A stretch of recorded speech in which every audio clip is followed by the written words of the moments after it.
Islamabad high court के जज justice Tariq Mahmood Jahangiri को डी नोटिफाई कर दिया गया और बाकायदा तौर पर उन्हें इस्लामाबाद हाई कोर्ट की वेबसाइट से हटा दिया गया है। मामला उनकी डिग्री के मुतल्लिक था, लेकिन फैसले के बाद अब मज़ीद इबहाम पैदा हो गया है कि अगर डिग्री असली थी तो फिर जज नकली कैसे हुआ और उन्हें हटाने का हुक्म किस तरीके से जारी किया गया। इस हवाले से जस्टिस तारिक महमूद जहांगीरी के वकील की जानिब से तमाम तर सूरत हाल वाज़े तौर पर बयान कर दी गई है। इस्लामाबाद हाई कोर्ट ने justice Tariq Jahangiri degree case में अपना फैसला सुनाया और ये फैसला जस्टिस तारिक महमूद जहांगीरी की उस दरख्वास्त के बाद सामने आया जब उन्होंने चीफ जस्टिस सरफराज डोगर पर अदम एतमाद का इजहार करते हुए दरख्वास्त में ये लिखकर बताया कि उन्हें प्रेशराइज करने की कोशिश की गई थी। इसके बावजूद जस्टिस तारिक जहांगीरी की दरख्वास्त को कलअदम करार दे दिया गया और उन्हें नाअहल करार देते हुए इस्लामाबाद हाई कोर्ट के जज से हटाने का हुक्म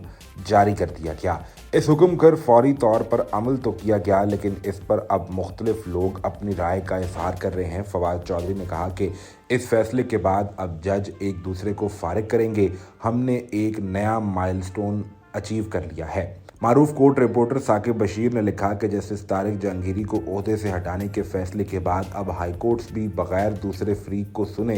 एक जज बैठकर दूसरे जज को घर भेज देगा। पाकिस्तान तहरीक इंसाफ के शौकत बसरा ने लिखा कि जस्टिस तारिक जहांगीरी की एक दिन की ज़िंदगी जस्टिस याहिया अफरीदी और जस्टिस सरफराज डोगर की 1000 साला ज़िंदगी से बेहतर है। जस्टिस जहांगीरी आपको पूरी कौम की जानिब से सलूट पेश किया जाता है। जबकि जस्टिस तारिक महमूद जहांगीरी के वकील की जानिब से बताया गया कि 1.5 साल से ये इल्ज़ामात लगाए जा रहे थे कि डिग्री जाली है, लेकिन इसके बावजूद कि सिंध हाई कोर्ट में भी यूनिवर्सिटी के रजिस्ट्रार ने एतराफ़ किया और वही डॉक्यूमेंट इस्लामाबाद हाई कोर्ट में भी वही रजिस्ट्रार लेकर आए जिसमें बताया गया कि डिग्री वाकई ही जारी की गई है और ये जेन्युइन डिग्री है। अलबत्ता मामला इम्तिहान में बैठने के मुतल्लिक भी वाज़े हो गया है कि जस्टिस तारिक महमूद जहांगीरी इम्तिहान में बैठे थे। रजिस्ट्रार ने एतराफ़ किया कि हमने 1.5 साल पहले डिग्री मनसूख कर दी थी और वो इस बुनियाद पर कि उनकी LLB पार्ट 1 और LLB पार्ट 2 की रोल नंबर स्लिप पर नाम और रोल नंबर